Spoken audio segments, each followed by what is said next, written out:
down already? Yeah, yeah, feeling good. All right. I think the hat can stay.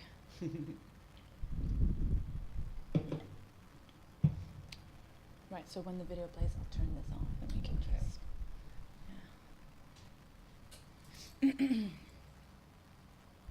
So when the video is on, it's like just the videos. We're not even in the picture, right? It'll be full screen. All right. Yeah. Yeah, I was sort of hoping it was half an hour long. Don't worry. Hold your hand to it. Yeah, right. I wish it was half an hour as well. But you know, if you want to play a track, then we can just turn off the mic and just let it play, and you know what I mean? Yeah, we just go with the flow. Yeah. Just turn it back on and be like, oh, so why do you like that track? Oh, because blah, blah, blah. And I'm like, oh. Yeah, that's the thing. I usually like it for no reason. There's probably a reason though. Yeah, there probably is. It's just I'm not very good with words. Yeah. You know. That's okay. Yeah, I'm not a word person. I'm a. You ready? Yeah, we're good to go. 1, 2, 3. Hey guys, so good evening. This is Musicoology back on Hong Kong Community Radio, and I'm here in the studio with Dreyfus. Hello. Who has kindly agreed to share his vinyl collection with us today. So last week, I went over to Dreyfus's place and did a little bit of filming, so created a mini documentary just showing the records that he had at his place, and also just asking him some questions about his digging habits. So we're gonna put on that mini docu now, and then afterwards, we're gonna play some music and chat in the studio. So if we could pull up the screen, that would be sick. Thank you. Yeah. Okay, so it's up.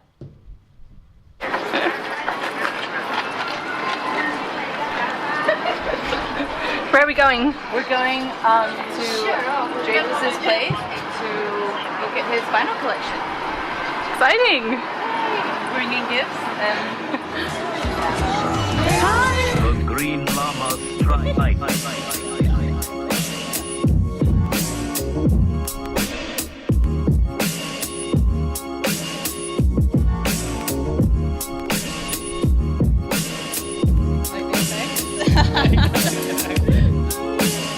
So MTV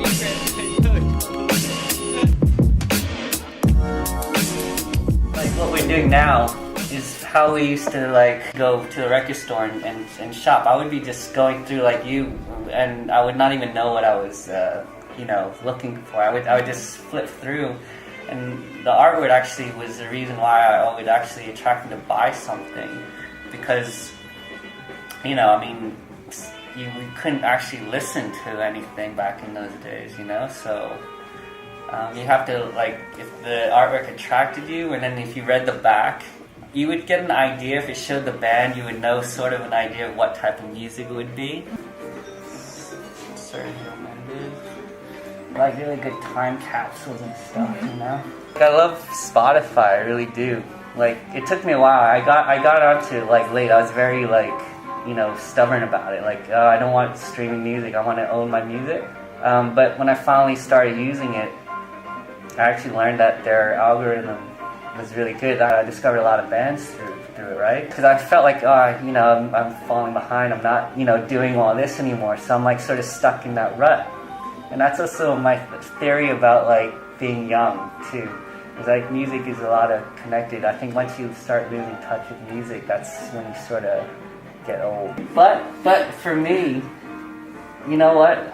So I love this, but then like there's that thing inside me where it's still like, yeah, it's discovering it, but it's sort of still not really like me discovering it. It's sort of being fed to me, right? Thank God, like they have a good algorithm, so they're feeding me really good stuff. In the back of my mind, I still feel like, okay, but I'm still being fed it. This is not me really discovering it. You know what I mean?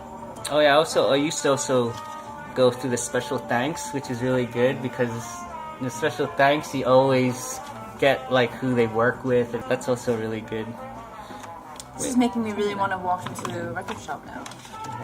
Yeah, I think you're right that you missed that element of discovery and kind of like agency, instead of just like sitting back and like you said, being totally. fed. I mean, it's that's self-discovery. It's like when you actually find something by yourself, that's such a great feeling, you know. You bring it home, and then you put it on, and then it's like, you know, really good.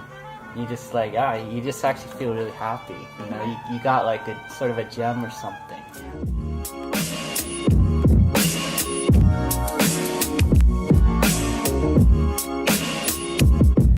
Yeah.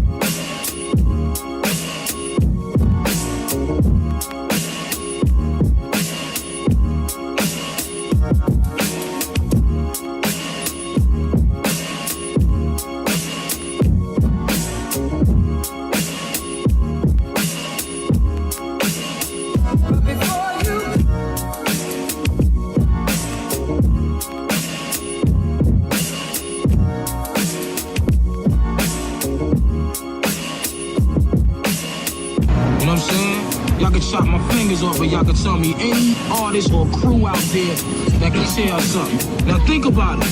You know what I'm saying? I know you got your favorites. You know what I'm saying? I know you got all your favorites or whatever. But when you want to really put on a lyrical test and a beat test or whatever, we'll take them. It ain't nothing to us. You know what I'm saying? Straight up, it's like eating breakfast, man. I'm trying to figure out, when you doing your shit, how you, like, in your mind, what you just got master puzzle like, you can just piece it together or what?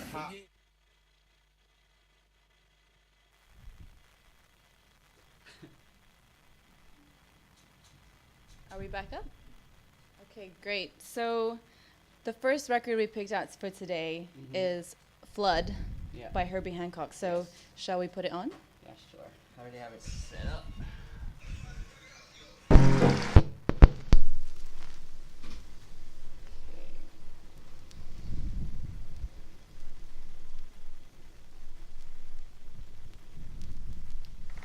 That little pause. Okay.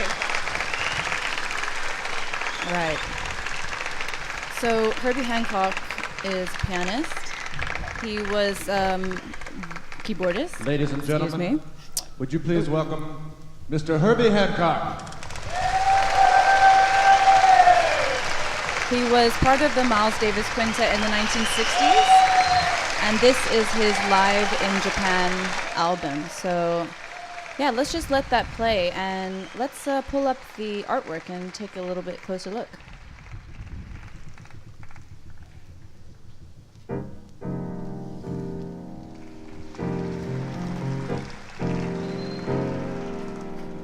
I feel like a game show girl. So this art is by Nobuyuki Nakanishi, a Japanese artist, and it's kind of surrealist almost. Herbie worked with another artist on his other albums, and that collaboration was with Robert Springett? I don't know how to pronounce his name. And so this style has been coined Afrofuturism, which is pretty cool. You can see Herbie is in a astronaut's helmet here. And if we can just pull up the slides and keep us in picture, please, I will take you through some of the other album artwork from Herbie.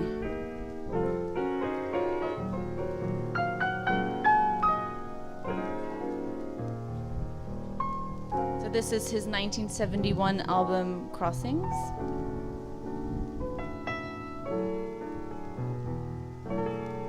And there's both sides of it. It's really beautiful. Yeah, it's not mine. I wish it was.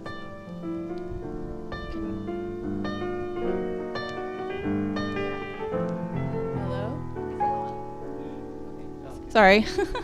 Wasn't sure if the mic was on. All right, yeah. So that's not Dreyfus's. I found it online. Thank you, Google. So this is, again, by Robert Springett. And then this is his album Sextant from 1972. So he's actually a practicing Buddhist. So you can see on the left side of the sleeve is Buddha kind of taking off into space. And there's some other like references as well. Pyramids, and then African dancers. It's really trippy. I really like this artwork. So from this one forward, we can kind of see a little bit of a journey, because in the next album artwork, he's now in space. This is so cool. I wish I was alive in the 70s. I mean, seriously. So this is his album Thrust from 1974, and he's flying over Machu Picchu? Is that it? Might be. Yeah. I'm pretty sure that's Machu Picchu. I might be crucified if it's not, but... And if you look closely at the cockpit, his hands are on a keyboard. That's really cool. I think that's a really nice touch. Cool. Jazz is so relaxing. Love it. I think there's one more. Oh yeah, and then of course we get to Flood, which is the live album. So now he's taken off into space, and now he's landing back on Earth with a cosmic fish and more dancers. It's just so cool.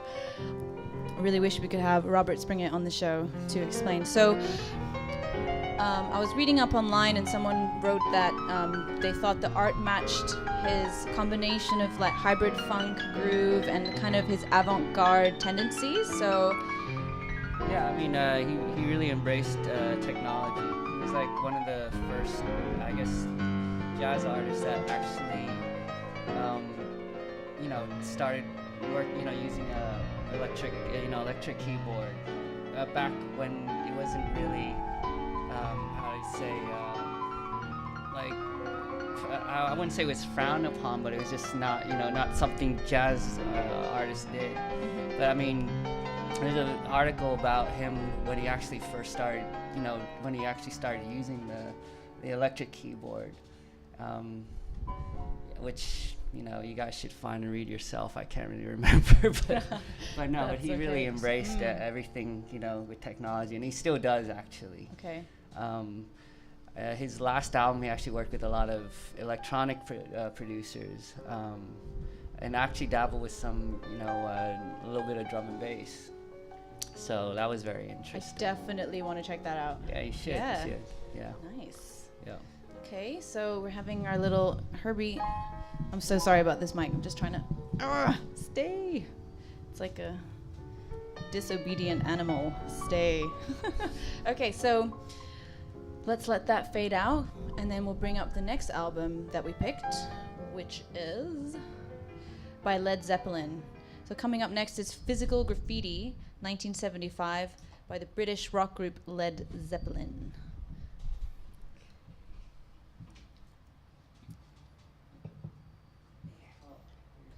Is the graphic still up?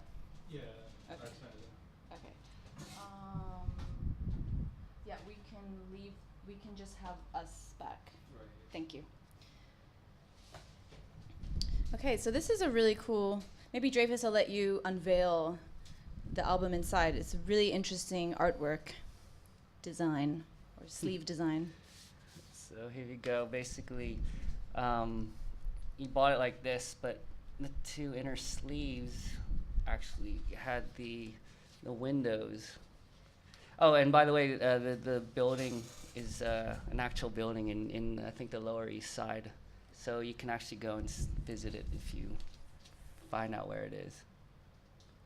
So I guess it's like one of those those pop-up books or whatever.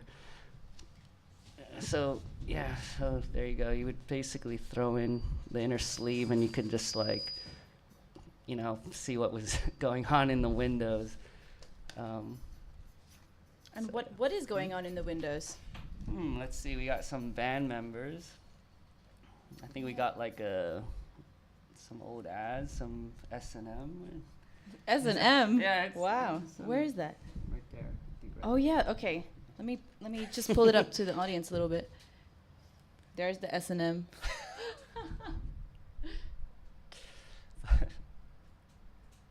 But of course, you can go home and Google for a more high-res image of this sleeve. So you told me you wanted to play a track off of this, so let's start with that one. Okay, sure.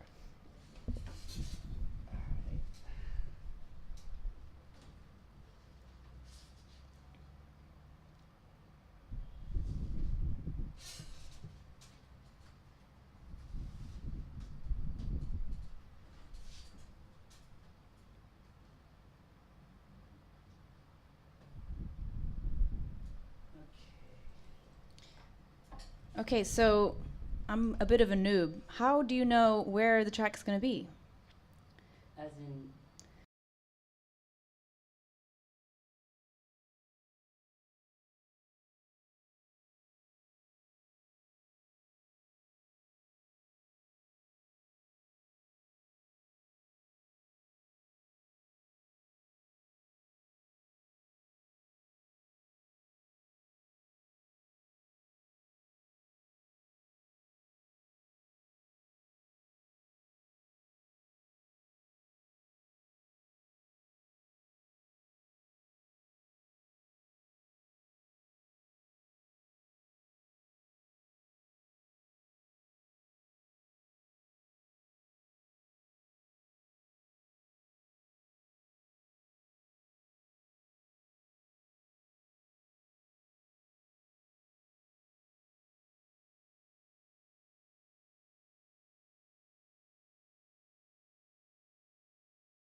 So that was Led Zeppelin's 10 years, 10 years gone. 10 years gone. And it has been 10 years gone for me here in Hong Kong. Time flies. There's another track. Woo! I think we went deaf in the studio. There's another Led Zeppelin track from this album that I want to play. Actually, the first time I heard it was not on a Led Zeppelin track. Let me explain. This song has been sampled by P. Diddy? P. Diddy for the movie Godzilla. The track is called Come With Me. It's a sick sample in that particular song. So the original track is called Kashmir. So Kashmir is a northern region of India, and apparently none of the band members had actually been to Kashmir before writing and releasing this song, but that doesn't matter. Some artistic license. Let's get it playing, and I want to just highlight something a bit on the music theory side in just a second, but I'll let you guys listen to it for a minute, and then I will jump into that.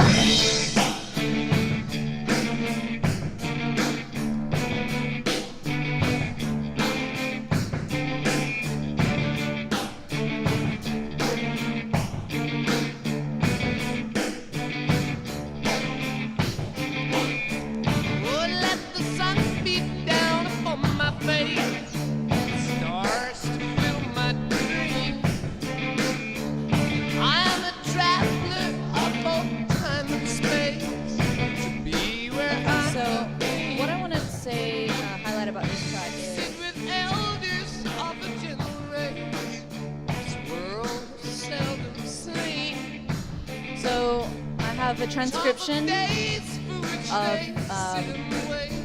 this piece, and what you're looking at here is known as a hemiola effect.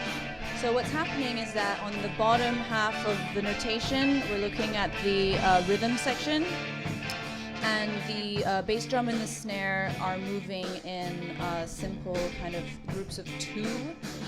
So you'll have a note and then the squiggle, which is a rest, and then a note and a squiggle, which is a rest, which means you don't play anything. So it's moving in groups of two, which is kind of a march-like rhythm.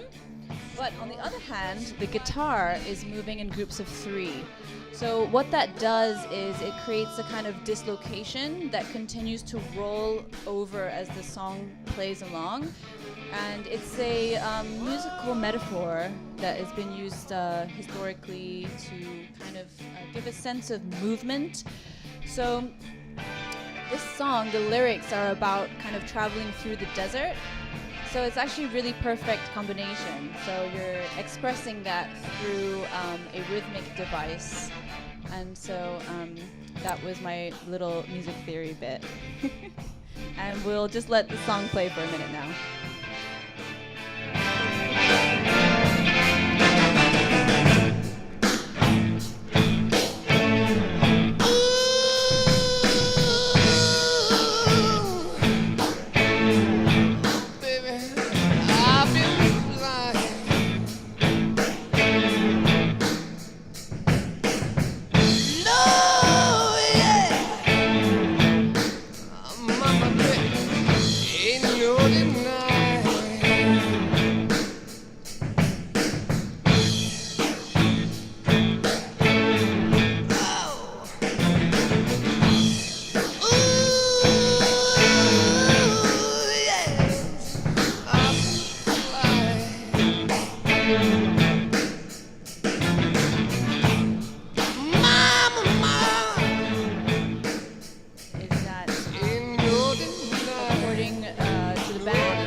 Harmonies for the guitar part, so trying to evoke that sense of the Orient, like so Arabic tuning systems rather than the Western tuning systems. So it has that it has that other worldliness, and it's kind of like a mashup because it's not very accurate geographically or anything, but it's just to create an effect in the ears or minds of Western listeners. So just another another tidbit for you guys.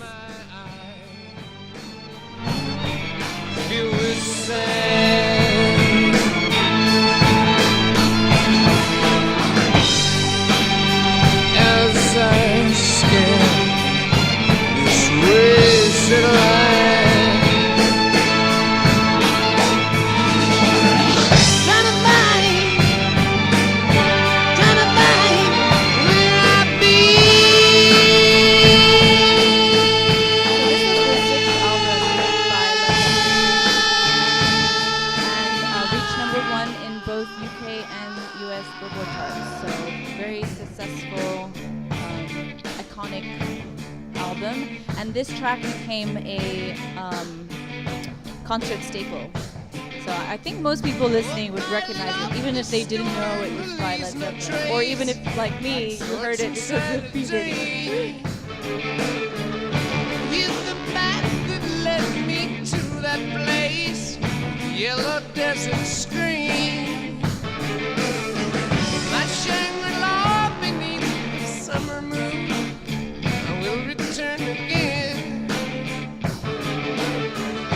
You're as the dust that floats high into when moving through Kashmir.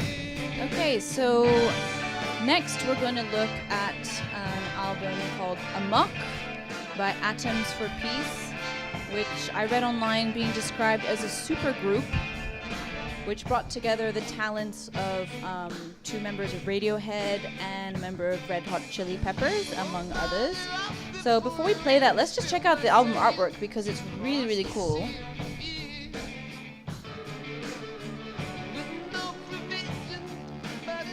Thank you. So yeah, look at that, you guys. It's shiny. Woo.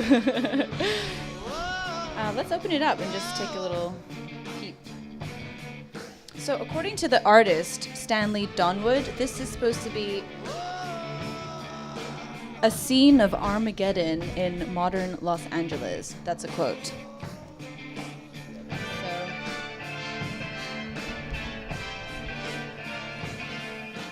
There we go.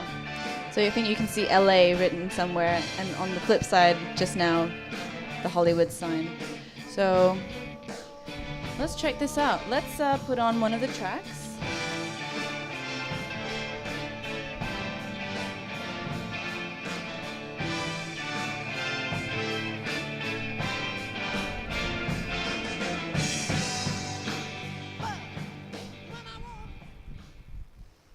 Fade out. I'll put on Default. Is that good, or do you have a track? Default would be cool. Alright. Yeah. So Default was the first single, the lead single of this album. So let's check it out. So Atoms for Peace, as I mentioned, was a so-called supergroup which brought together Tom York, singer from Radiohead, Nigel Godrich, the producer from Radiohead, as well as Flea, the bass guitar player from Red Hot Chili Peppers. And Might be the wrong speed. ooh. Oh wow, so what did you just do there?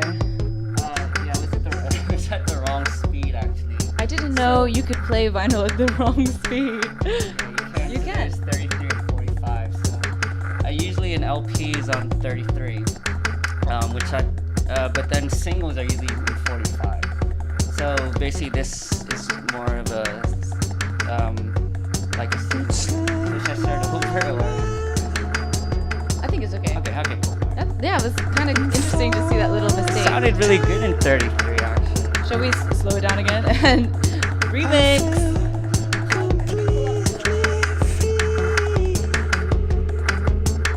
Yeah, so this is Default from Atoms for Peace. And as I mentioned, the artist is Stanley Donwood, so I pulled a couple more images from Google of some of his other work. So I will just slowly scroll through that while you enjoy the sounds of Amok.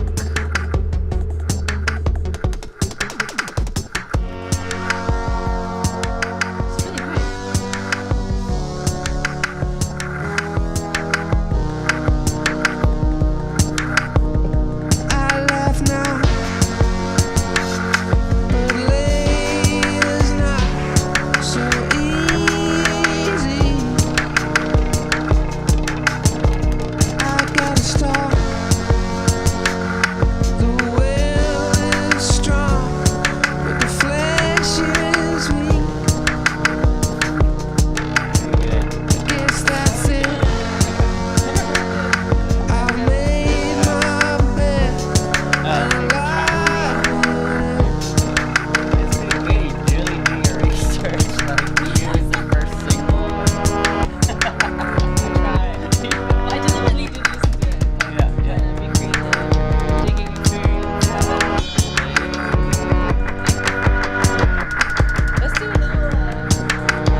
the end of Default, or at least I think we're coming to the end of Default by Amok from the album Atoms for Peace.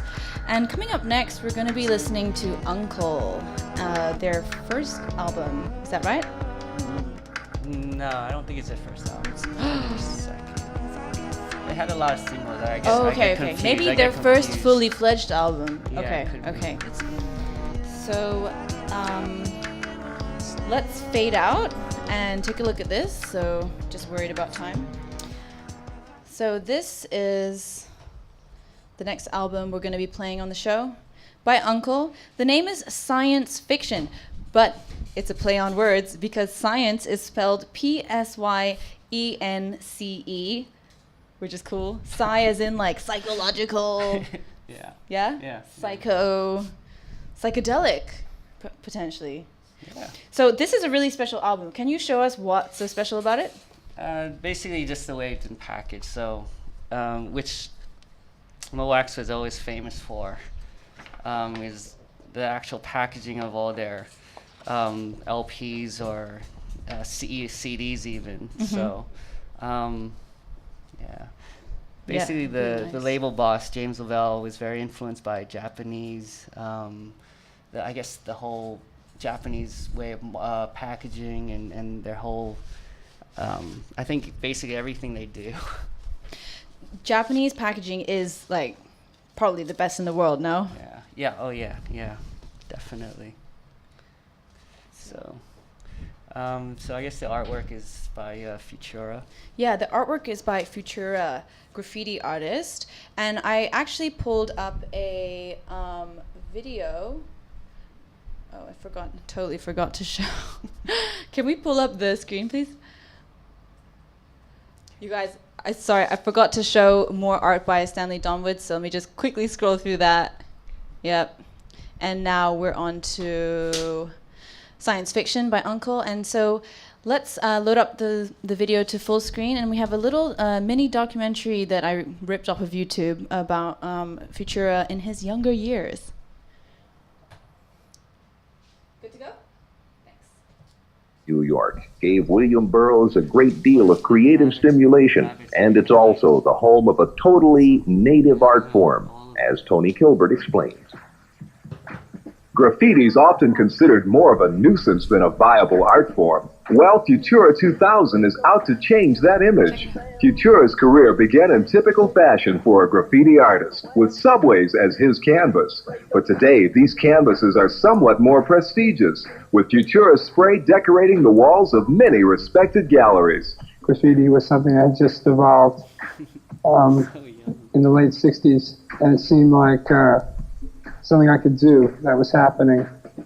That wasn't a very violent thing. It wasn't street gangs. I mean, it was just the other side of being criminally, involved in like breaking the law there. Like minor crime, real misdemeanor kind of thing that you could do, and you weren't really hurting anyone other than the subway trains. So it was an outlet for me to get into that and to express myself, I guess, that way, as opposed to doing whatever everyone else was doing. Futura sees a close association between his graffiti and the street rappers that started rap music. Graffiti began by just going out, getting in there, and just doing it. The rap scene evolved by kids going out with turntables, microphones, records, going to a park, plugging their electricity into the city's streetlight system. Where you gotta go in, do your thing, regardless of like what the conditions are. I really want to kind of get other people inspired, and it's working, I guess. Let's turn this function out and keeping on, but you don't quit. Let's make this party to shore. Once upon a time, not long ago, everybody had on their radio. And then the fella came on with a groovy noise to put the wiggle in. Okay, I pull it down. Okay, so that was Futura 2000, aka Futura, basically. Probably in the early 80s.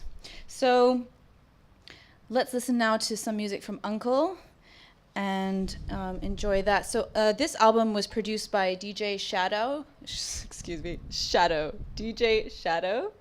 forgetting how to speak. And it reached number 4 on the UK Billboard charts. It's a classic album, critically acclaimed, and yeah, let's just enjoy.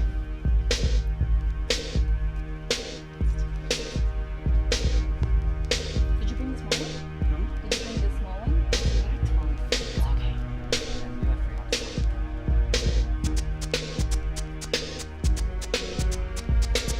So which track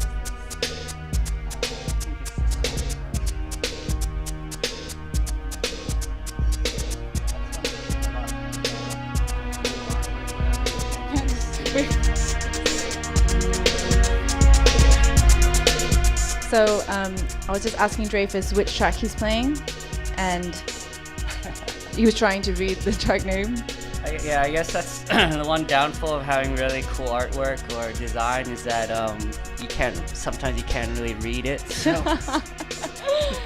Functional art, you guys.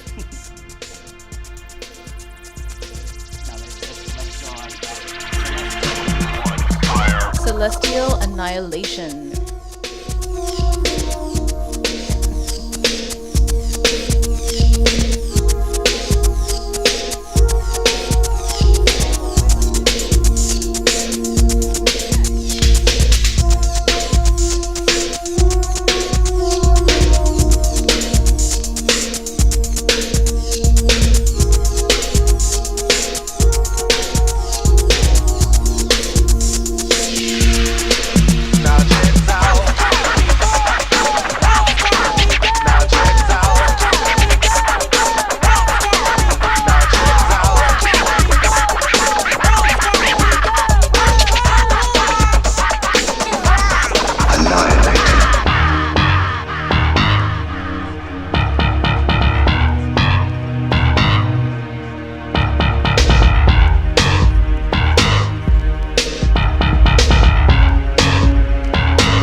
Dreyfus brought some extra records, backup records. So why did you pick these two? Just because they're also by these, I guess, artists that I really admire, really like. Graffiti artists? Yeah, graffiti artists, but now artists. Yeah. So this one is by Doze Green, which, you know, if you know him, you could totally recognize his work.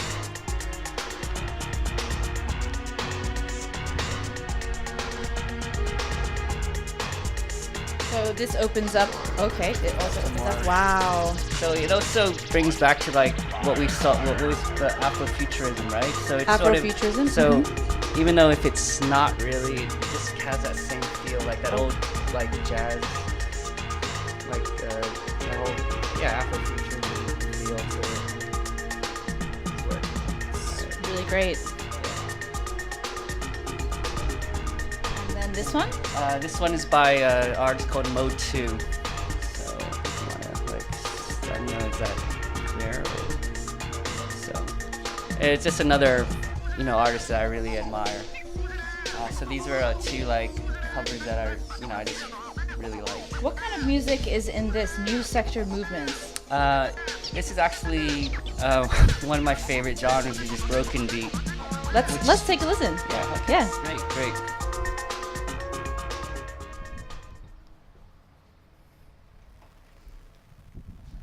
Broken beat. Yeah, which is sort of a mashup of. It's like the scene is just really much a mashup of everything. It's pretty much, I would say, sort of maybe you hear the jazz and funk, but it would bring sort of more of a future sound to it, which would come a bit from like a lot of these artists actually used to be, you know, hip-hop producers, drum and bass producers, also some techno producers, and they all like sort of got into this whole scene.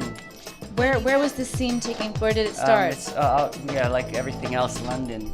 Okay, yes. London. Yeah, so, but it for me it was like it's actually was around the 2000s when it was really big. You lived in London before, didn't you? Yeah, I did. I was there from '94 to '96. Oh my god, it must have been so amazing. Yeah, during the drum and bass scene was great. Yeah. Wow. So, but yeah, I sort of missed this. I left right before this started, unfortunately. But I, of course, I still follow everything and delve right into this scene. It sort of died a bit, but it's actually on its resurgence right now, which is really good. So all the producers are coming back out. Sweet. So this is Broken Beat, the genre. The artist is New Sector Movements, and the title of the album is Download This.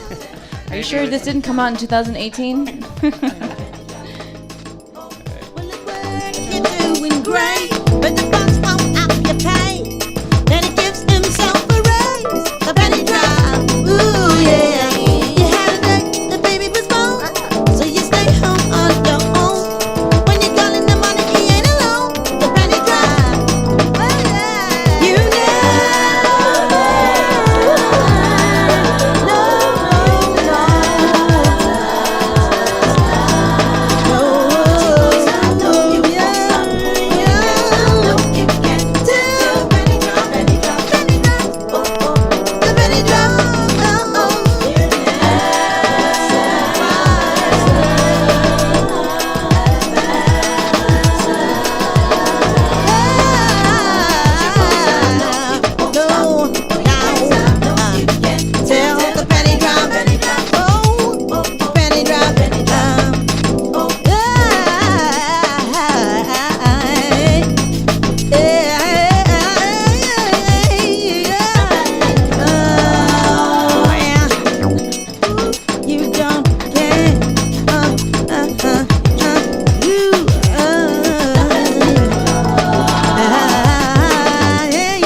this song a bit short because we only got 10 minutes left. But coming up next, we're going to be listening to Willie Bobo from the album Uno, Dos, Tres. And it has some information on the back. What would you call this? Sleeve notes. Sleeve notes. So I'm actually going to read the sleeve notes to you. Dramatic reading from Musicoology. But the song I'd really love to hear from this is Michelle's, which is a cover. So this is an album of cover instrumentals. And so this cover, Michelle, is from the Beatles song. And so let's check that out, and then I'll read a little bit of information so I can also learn more at the same time as you guys.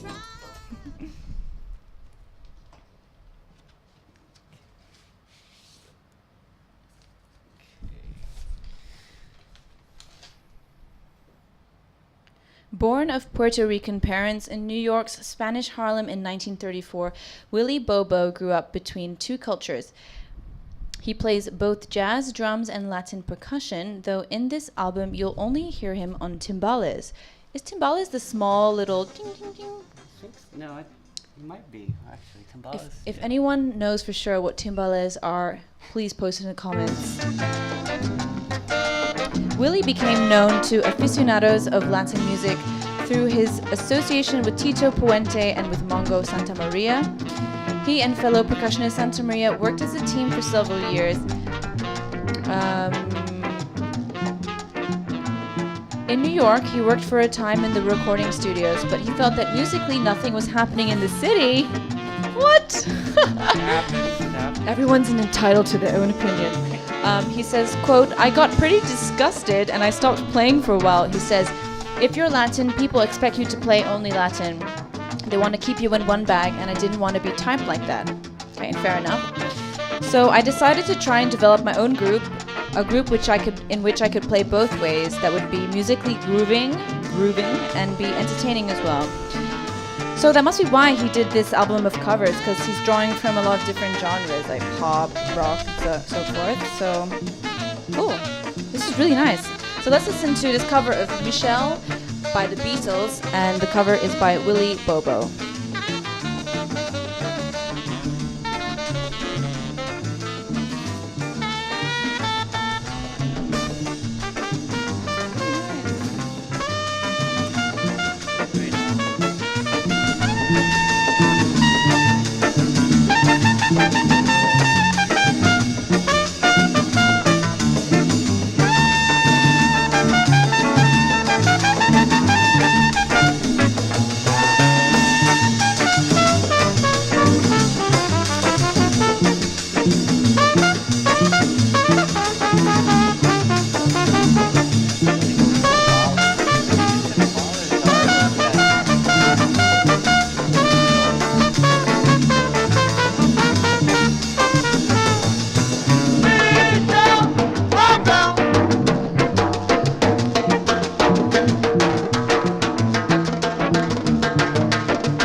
Just been listening to Michelle, a cover of the Beatles track by Willie Bobo, and we have one more album we want to play from before this is over, and this is by Jorge Ben.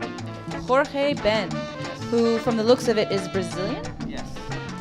So the sleeve notes are in Brazilian, so I'm sorry, I can't read this one. I could. No, I'm not. That's probably a bad idea. Let me get this out.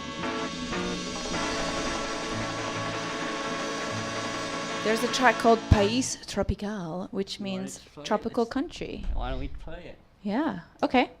Let's listen to País Tropical by Jorge Ben. And I'll just leave this standing here because it's beautiful. Will it stay up?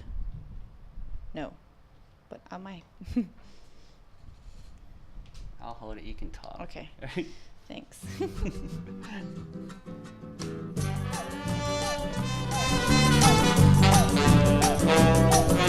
Moro num país tropical, abençoado por Deus e bonito por natureza. Em fevereiro tem carnaval. Eu tenho um fusca e um violão. Sou Flamengo, tenho uma nega chamada Teresa. Some baby, sou um menino de mentalidade mediana. Mas assim mesmo feliz. So this album is from 1969.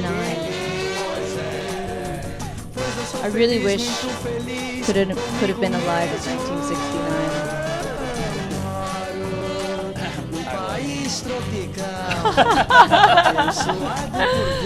So were you going out dancing to Jorge Ben? Not quite? Not quite. Eu tenho um fusca e um violão. Sou Flamengo, tenho uma nega chamada Teresa. Some baby, eu posso não ser um bad líder, mas assim mesmo lá em casa todos meus amigos, meus camaradinhas me respeitam. Essa é a razão da simpatia, do poder do algo mais e da alegria. Moro num país tropical, abençoado por Deus e bonito por nada. So we are actually coming to the end of today's episode. So I just wanted to say thank you so much, Dreyfus. Thank you for having me. I would actually really love to do this again. Yeah, anytime. We could go through more stuff. Because Dreyfus has hundreds of records, so there's a lot more where that came from, as they say. So we've got 3 minutes left. My beer ran out, so did your beer run out? Still has a little. Do you mind grabbing me another one? So I'm just gonna crack open the last Asahi and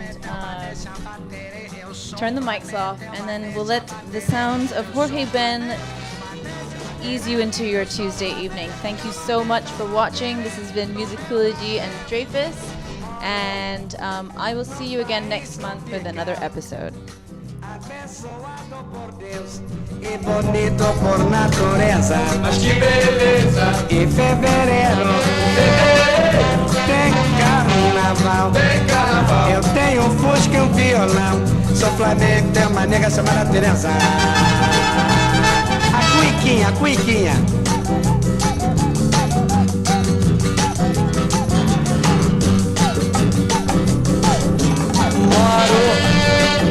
País tropical, pipi, abençoado por Deus e bonito por natureza. Esse Bibi foi campeão mundial. Em fevereiro tem carnaval. Eu tenho um fusca e um violão. Sou Flamengo, tenho uma nega chamada Teresa. Moro num país tropical, abençoado por Deus e bonito por natureza. Mas que beleza! Em fevereiro tem carnaval. Eu tenho um fusca e um violão. Sou Flamengo e tenho uma nega chamada Teresa. Sou Flamengo, tenho uma nega chamada Teresa. Sou Flamengo, tenho